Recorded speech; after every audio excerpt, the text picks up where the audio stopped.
I first read it when I was about 12, 13 years old, like many young girls and boys do. I was living in Vienna then, and it was, in contrary to the US, it was not part of the school reading, but I read it at home. I was very touched. I could very well identify with Anne Frank, with her problems, with her longings, with her wishes. That was the main thing I had with the book, that I was focusing on her as a developing girl with whom I could identify. I had the same thing at this age. I remember a terrible situation when I wrote in my diary, I hate my mother, and my mother was crazy enough to one day read my diary, and this was between us for some years. Today we are very good friends and very close, but that was something terrible in my family, between my mother and me. And of course, when I was 13, it had a different meaning for her than for me. But, well, that's why I can understand Anne very well. Anne didn't have a very close relationship with her mother, and it's obvious that the characters of the two were very different. Anne was a very extroverted person, very funny person, whereas her mother, as a character, was very introvert and didn't like to be on stage, to put it this way. And so they were different. And Anne, as a 13, 14-year-old girl, tried to be even more different from her mother. And she didn't like her mother. She was very much a father-minded girl.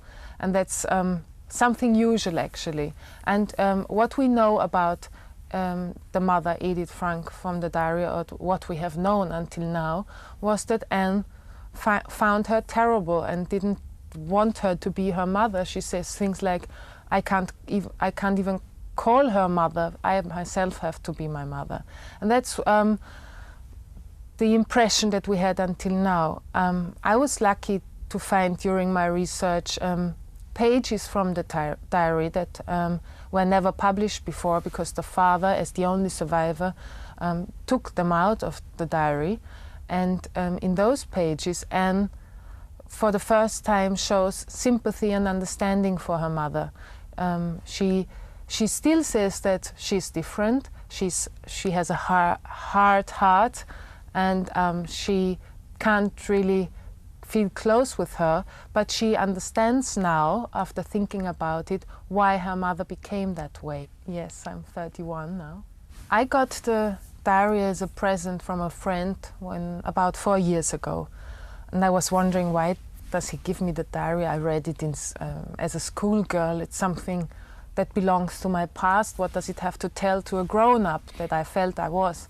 But still I read it, and then I was surprised how much the diary had to tell also to grown-ups, and how differently I read it, what different things I took out of the diary, and how many questions came to my mind about the girl Anne Frank, about the family she grew up in, about her friends, about the circumstances she lived in and that formed her life. And when I realized that there was no book who could answer these questions, and being a writer and a journalist, I started to research on it, and I started to get deeper and deeper in the subject, and then I decided to do the book. That's one of the last pictures that were made of her in 1942, so she's about 13. That was about the time when she started to write her diary. I was living in Munich. I was working there as a journalist, and I was going back and forth between Vienna and Munich on the weekends, be with my family in Vienna, during the week working in Munich. Well, in the beginning I was still an employed editor, and it was I did it in my free time, and then I started to work as a freelance journalist, mainly also because I saw that the research took so much time. Well, first it was very difficult to to find people who knew Anne Frank. But I had put in my hand, I don't want to do an archive research only. I want to meet the people who can, who knew her, because after all, she would be only 69 today. So she's just she would be a grandmother in her best age. And so I was sure that there were some or many people even who knew her. And I started my research, of course, in Holland, where she grew up, where she had lived from until she was deported. She was born in Frankfurt. Of course, I did my research there as well. I found family, friends, and neighbors who could tell about the family and about the baby and toddler, Anne Frank. And I went to Aachen, where her mother came from, because one of the things I was really upset about was that that we didn't know anything about the mother of Anne, except for what she wrote in the diary. Now that's Edith now, and the picture was taken in Amsterdam well before the war. So she was born 1900. She was in her late 30s, I think. She looks much older for today's, from today's point of view, like 30 to 40-year-old women look. But she never was caring a lot about her looks. Well, people who knew him talk about him as a very, very special person. He was also, from his looks, people remember him as a tall, very charismatic person. And he was a very special father, although he was away a lot because he was struggling hard to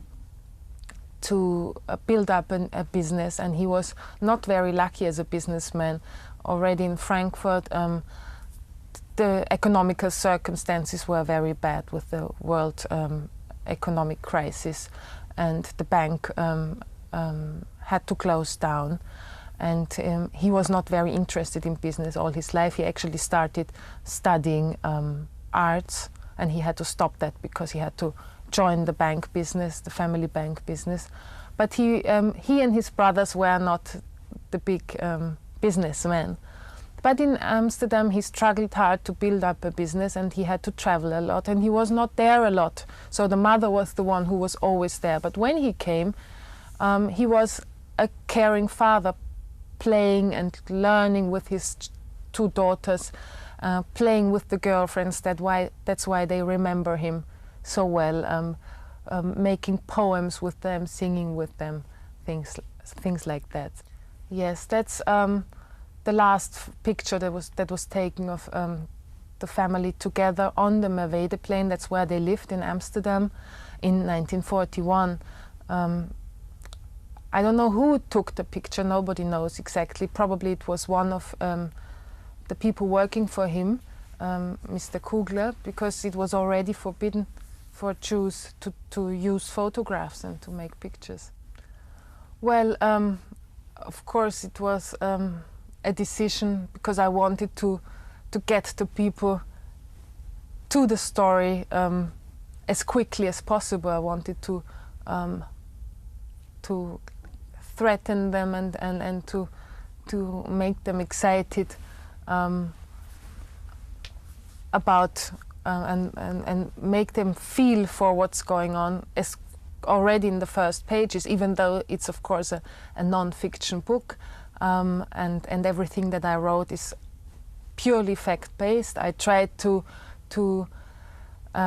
narrate it in a style that people get into the story, like, you know, be driven in and not feel bored by reading facts only. That was the 4th of August 1944, and it was very tragic because it was very late in war, and people everybody in Holland was hoping that the war would be over, like every day. The Allies were coming nearer and nearer, and they were starting to free France, and they had hopes, they had reason for hope that they would soon be free in Amsterdam as well.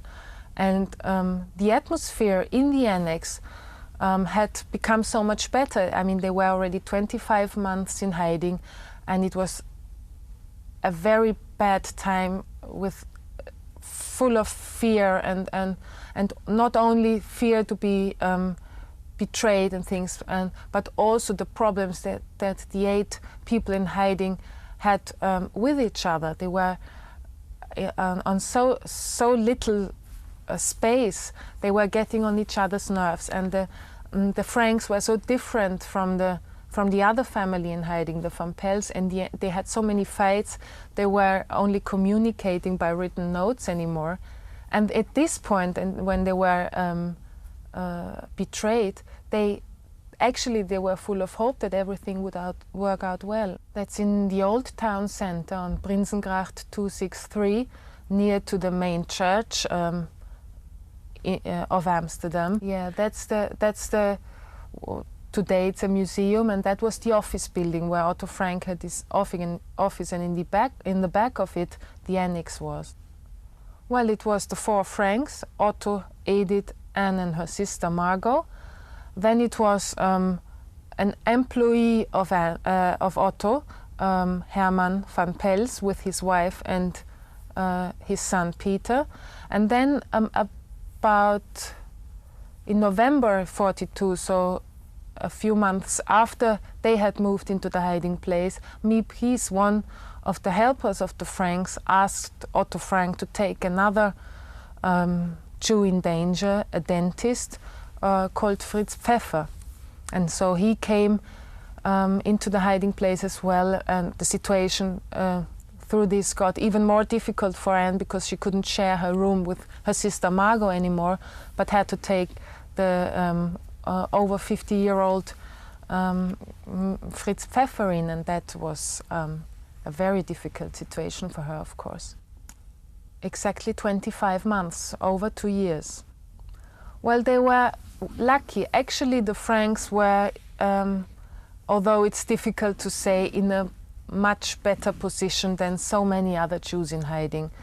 The place where they were hiding, Otto had prepared it for nearly a year with the help of 2 of his employees, Mr. Kugler and Mr. Kleiman. That's the bookcase that one of the workers put in front of the door that was leading to the hiding place. So with the house that was right behind the office building, and they were hiding this door behind this bookcase. Exactly. Kleiman was a Dutchman who had already worked together with Otto Frank in the early 20s, when Otto Frank and his brothers had tried to save the family, the German family bank, by building up a branch in Amsterdam, a thing that didn't work out. So he knew Mr. Kleiman already for a long time, and he worked for him again in the 30s, when Otto built up his business. It was 2 different businesses. The one was dealing with stuff that you put that you use to make marmalade and jam, and the other thing was spices for sausages and things. The other one is Mr. Kugler, who was also, the 2 were working for him, and at the time the Jews were forbidden to have businesses. They took the business over for Otto Frank and 2 non-Jews, and they ran the business for him. And they were, of course, the 2 responsible people hiding the 8 Jews. And they were organizing the food, they were bringing newspapers every day, they were keeping Otto Frank mainly, and of course Herman van Pels, informed of what was going on.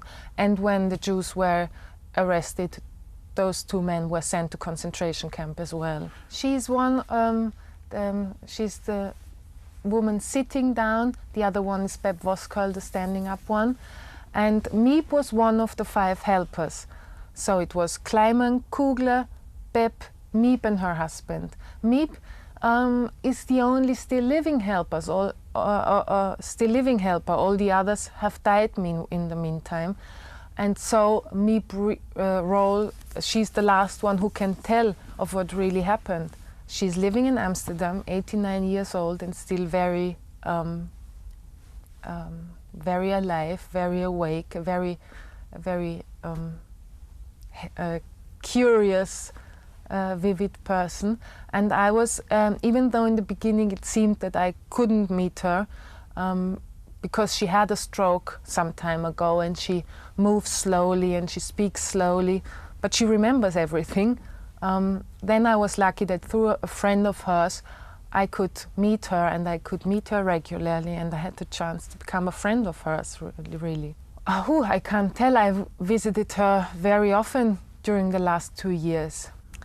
An author did for her, or did together with her, Alison Gold, 10 years ago, but it's under her name, and it's called Anne Frank Remembered, and it's her life story and brought together with the Frank stories. Well, I met more than 20 people who knew Anne Frank personally and who knew the family personally before and during the war.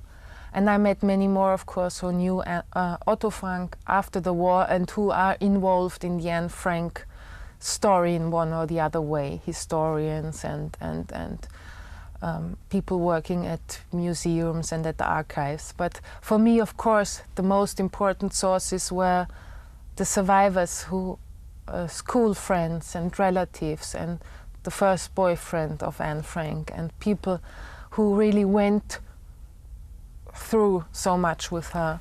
Oh yes, he lives in New Jersey. His name is Ed Silberberg. He was called Hello because he was German, born German, and his grandfather hated the name Helmut, that his real name was, so he called him Hello. And that was the name he used as long as he was young and living in Europe. And right after war he moved to the United States. He didn't want to be reminded about all he had to go through. Oh yes.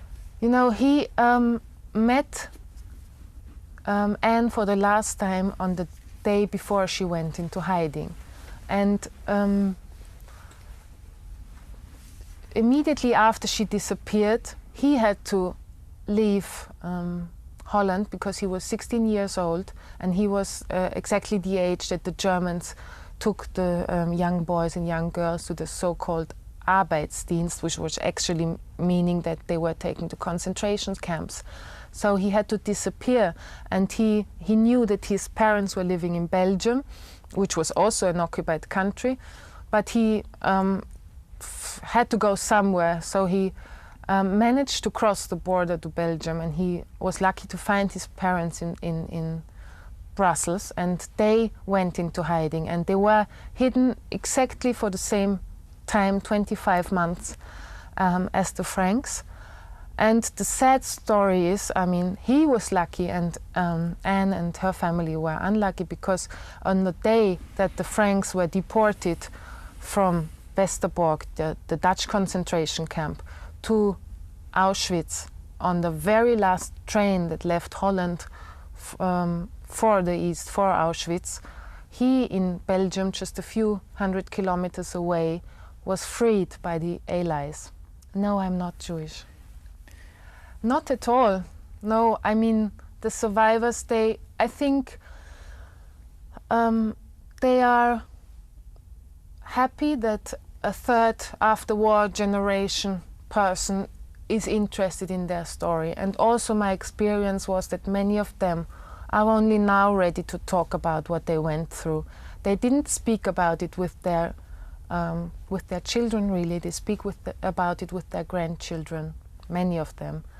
And probably, first of all, for example, talking about Hello Silberberg, he was one of the people who right after war had only one wish: to live a normal life, to forget about not forget about what he had to go through, but not to be reminded every day what he had to go through, and just try to be a normal person, to be accepted as a normal person, and to build up a life. And actually, nobody really asked me if I was Jewish or not a lot. A few people asked, of course, but that's because I come from Austria, and the role of Austria in during the Second World War was not a very not one that you can be proud of as a citizen of Austria, to put it gentle. I mean, we know that the Austrian Nazis, I don't speak about the Austrians now in general, the Austrian Nazis were often much worse than the German Nazis, and that many Austrian citizens were looking away when their neighbor Jews were deported, as if it was none of their business. And it's really a sad a thing that you have to feel ashamed about. It's something that I don't feel guilty about, because I'm third generation. It's not my fault, but I still feel ashamed about it, and I feel it's my duty to do something to change, to try to do something small to change things. There was no biography on Anne Frank yet, so this is, to my knowledge, and I really did a lot of research, the first biography that addresses grown-up readers as well. There were books which really turned to children, small booklets mainly, but there was no real biography which tries to put Anne in, connect her with her family history and with the history as well. Miriam Pressler, she lives in Munich, and the Anne Frank Foundation in Basel asked her to do this new edition, which that was 1991, and it's very it's a bit of a problematic edition, because what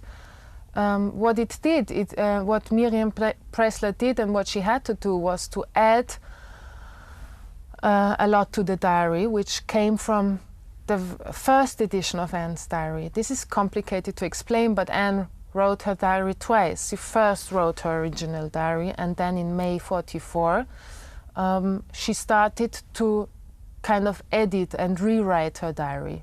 From the very first entry, she started to copy it and to leave things out and to add some other things, because she was already thinking about using this diary as a basis for a novel she wanted to publish after war.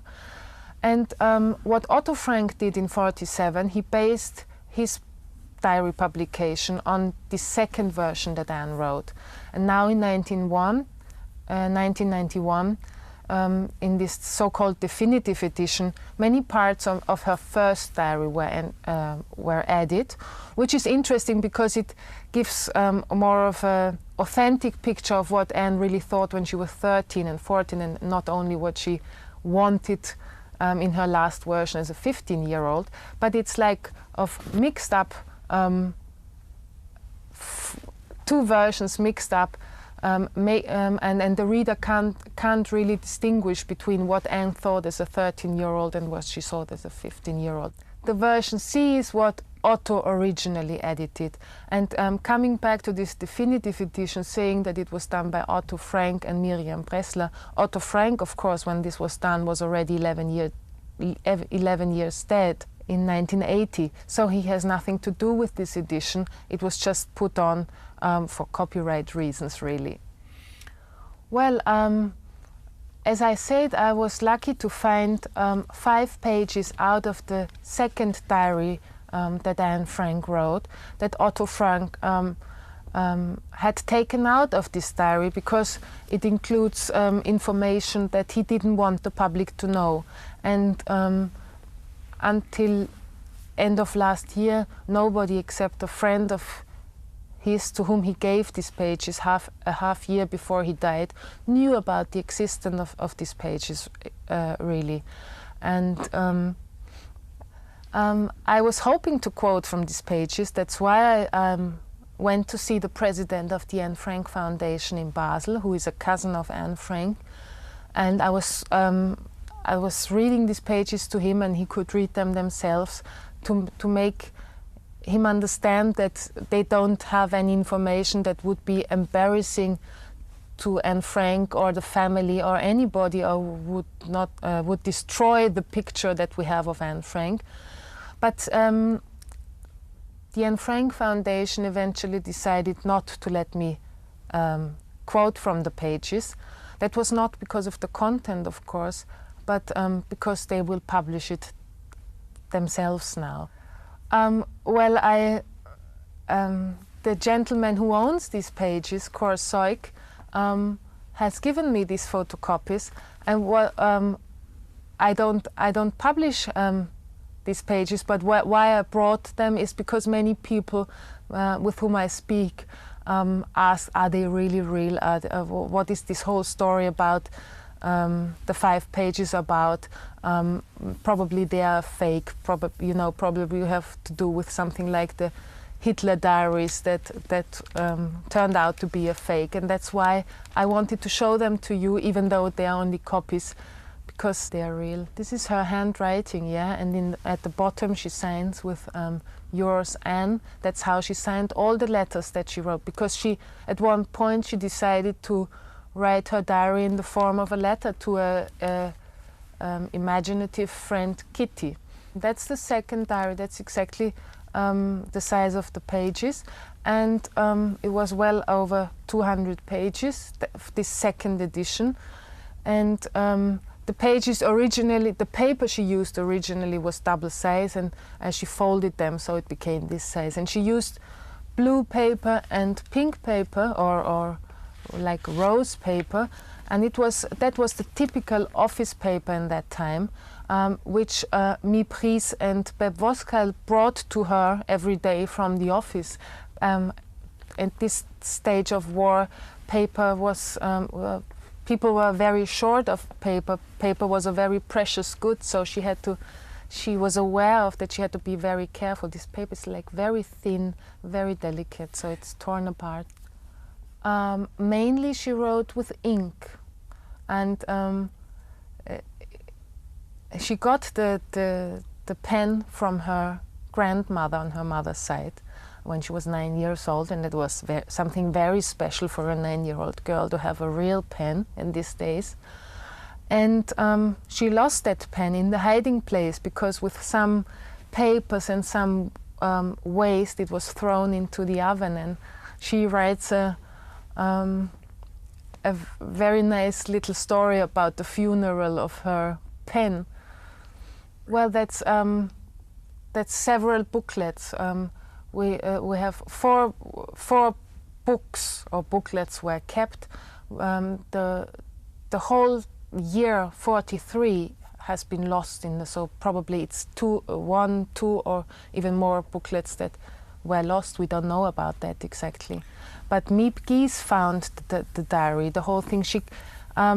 Anne, because she was so afraid that anybody in the hiding place would read her diary, she hid everything that she had written, and her father had given her his briefcase to store everything she had written.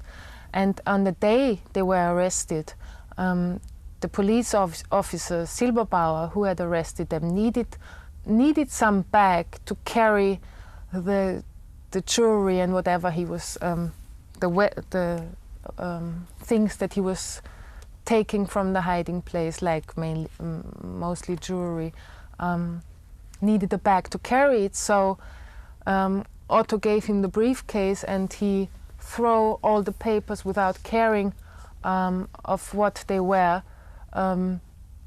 throw them on the floor, and that's where Miep Gies, who came back after the arrest of the Jews to see what the hiding place was looking like.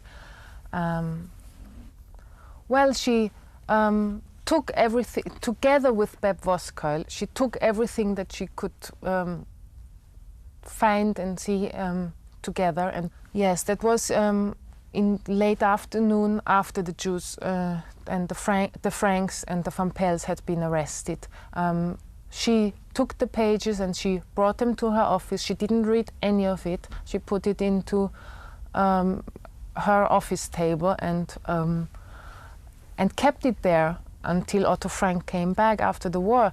Her colleagues like Kleiman was of course arrested too then, but after he came back from the concentration camp, they all wanted to read the diary, but Miep, thank God, forbid them to do so, because now she says that if she had read the diary, she would have had to throw it away because there were so many names inside that the police would use against them. You know, so much proof about what was going on in the hiding place that for sure Miep and Beb would have been arrested too. So thank to her, the diary was kept. Otto Frank, in his last will, gave it to the state of Holland, to the War Documentation Center in Amsterdam. That's where they keep it there in a big safe, and they only turn the pages every 3 months so that they preserve it there.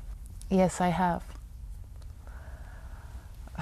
Because I had, I don't know, because I asked for.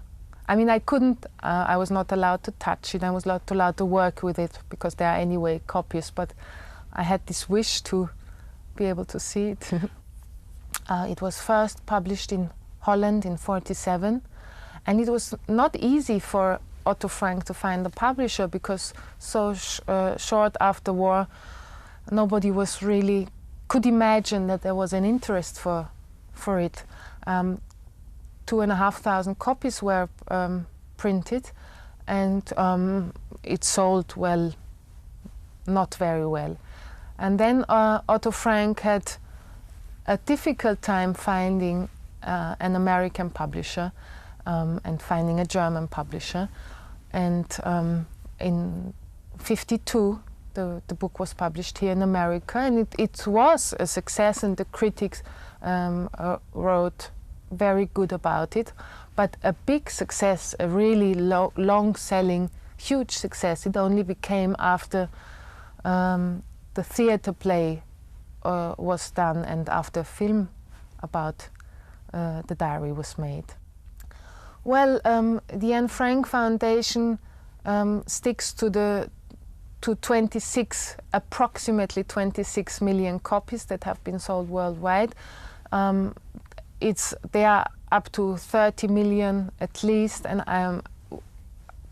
they don't say it exactly, but let's say it's about 30 million copies that have been sold worldwide in more than 55 languages.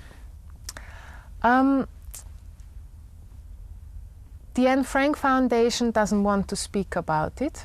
They don't have to. They don't have to say what they earn in Switzerland, and they, as a foundation, they have to keep to certain rules, but they don't have to say how much they earn.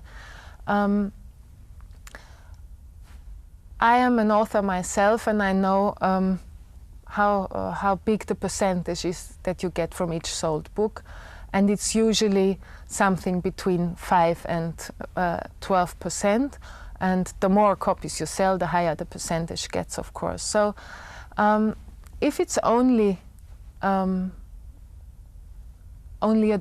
per copy that they earn, which I think is reasonable, then without any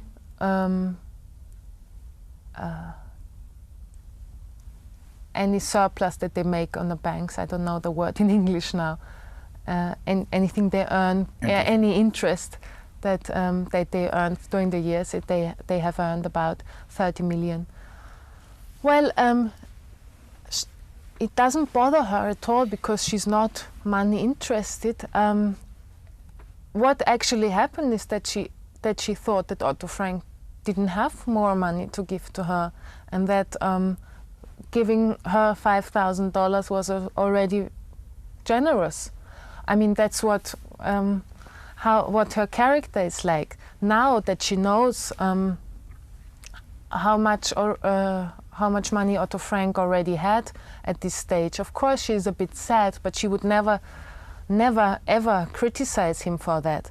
I myself find it a bit strange, to say the least, that after all she and her husband had done for Otto Frank, he didn't think about giving more to her, even though, I mean, you can't pay back what she has done for him in money anyway, but I mean, she never was wealthy. Her husband was always working very hard and they didn't have a very good life.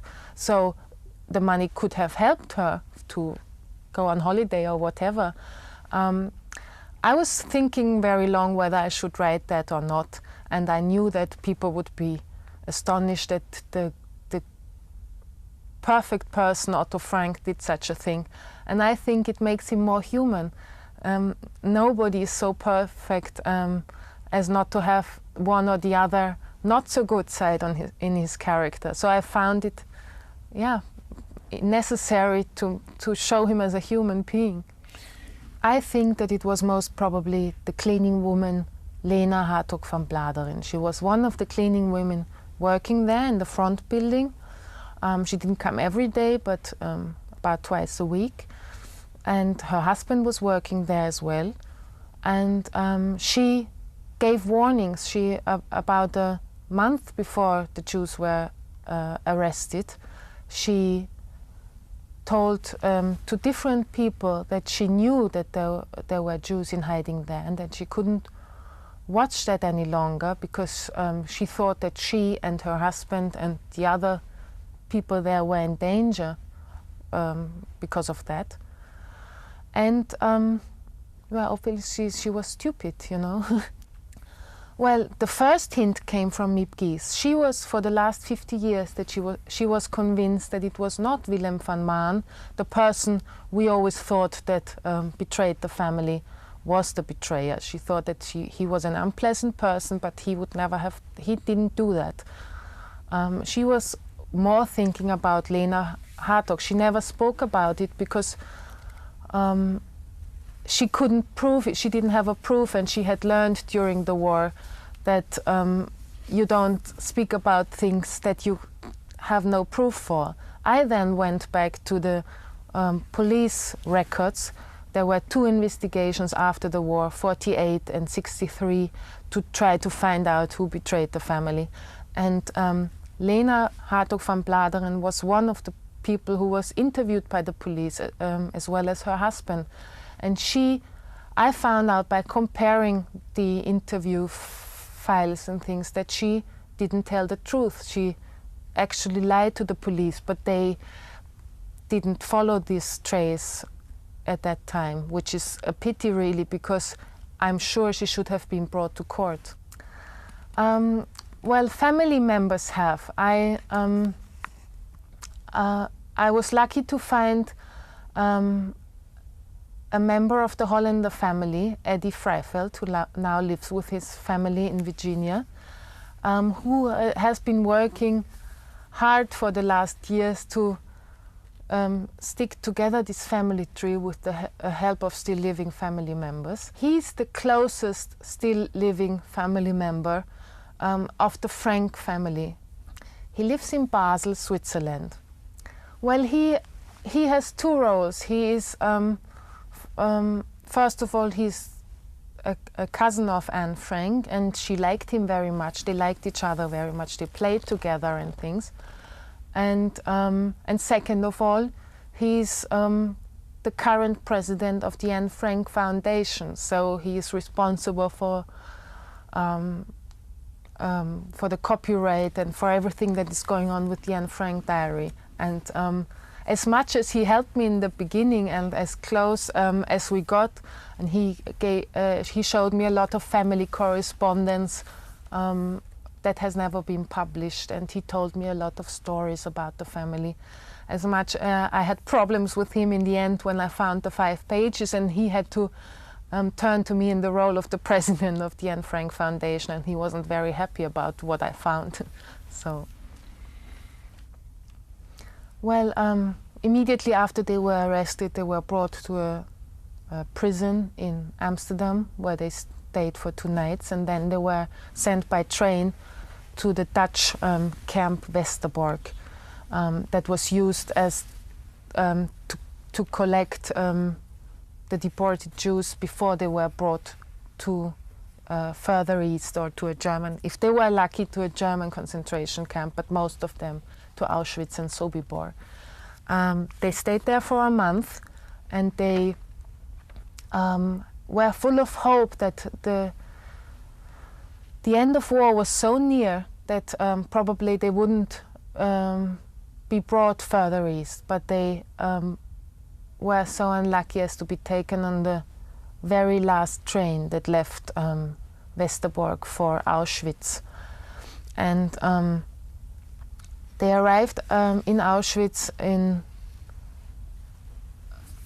early September, and they stayed there, Anne with her mother and her sister, and Otto, of course, in the men's camp. They stayed there until end of October, beginning of November, and then Anne and Margot were selected to be brought to Bergen-Belsen, whereas their mother had to stay in Auschwitz, where she died in January 45. And Otto Frank survived in Auschwitz because he was, once he got beaten by an officer, he was brought to the hospital, the so-called hospital of the camp, and he was there when the Germans evacuated the camp, and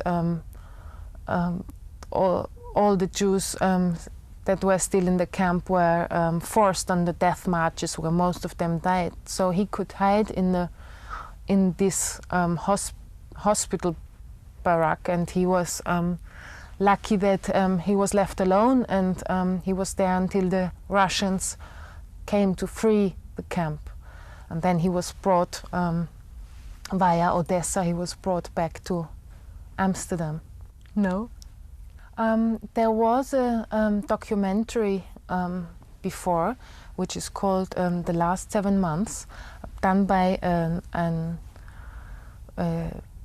documentary maker in Amsterdam, Willy Lindwer, who did a really great job finding survivors, female survivors, who had met Anne and her family in the camps. So that were interviews telling about their personal experiences in the camp and how they met Anne and what they experienced meeting her. I found even more people who met Anne Frank. For example, a school friend of her who now lives in Sao Paulo in Brazil, and who could remember very well the vivid, living, extroverted, funny, sometimes very difficult Anne Frank of school times, and then this broken girl with the shaved head and completely desperate in Bergen-Belsen, and who could tell me also a lot about what life was like there in these days. Well, I think I did talk, and then I did try to talk about the Nazis, and I did try to personalize it as well. Maybe he's right that I could have done it more, and you can always add things to a book to make it better, and maybe it's a good remark. I still have a basis in Munich, but I'm most of the time in Vienna.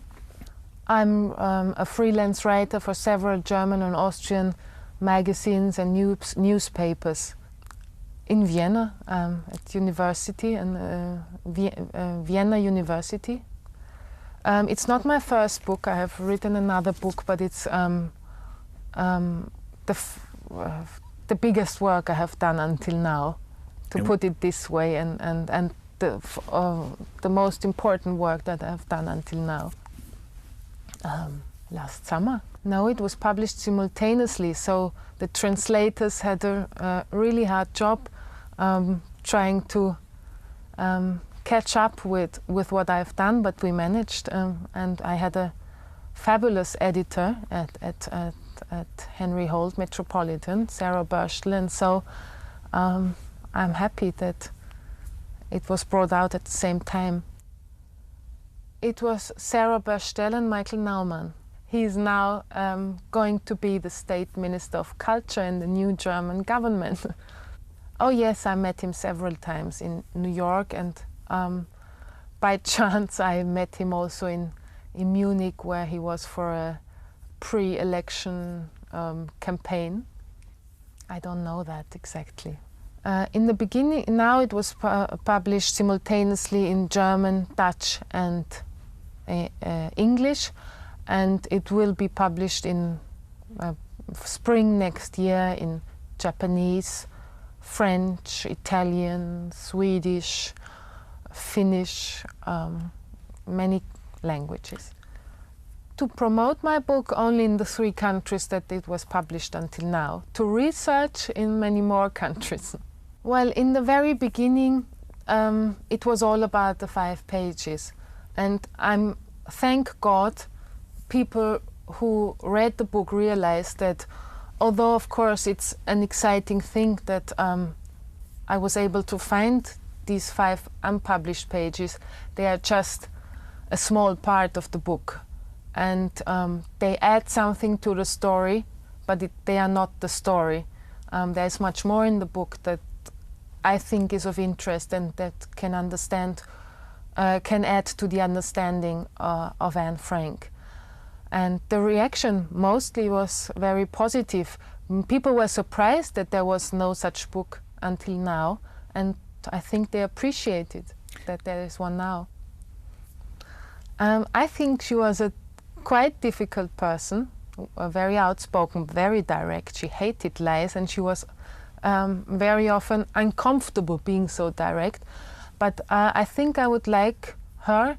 I think I would admire her having an opinion on things and standing up for this opinion. This is something I find very special on people, and I find that more people should have, even if it's uncomfortable and controversial often. Well, I still have them in a box somewhere at home, but as I was living a very comfortable, free life, and I had the chance to do whatever I like meeting friends whenever I wanted. I never kept such an intensive diary like Anne did. Thanks for inviting me.